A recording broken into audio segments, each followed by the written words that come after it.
আসসালামু আলাইকুম সবার কাছে। আমার কণ্ঠের গান একটা গাইতে আছি। টিকটক কোম্পানির কাছে একটা আবদার, যদি গানটা ভালো লাগে সবার শেয়ার করে দিবেন।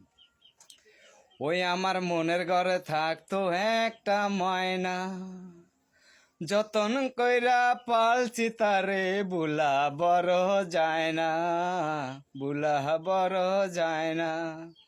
ওই আমার মনের ঘরে থাকতো একটা ময়না, যতন কইরা পালছি তারে বুলা তো যায় না। ময়না তুমি কেমন আছো চোখে দেখি না, ময়না তুমি কেমন আছো চোখে দেখি না। ওই আমার মনের ঘরে থাকতো একটা ময়না, যতন কইরা পালছি তারে বুলা বড় যায় না, যতন কইরা পালছি তারে বুলা বড় যায় না। ময়না তুমি কেমন আছো চোখে দেখি না, ময়না তুমি কেমন আছো চোখে দেখি না।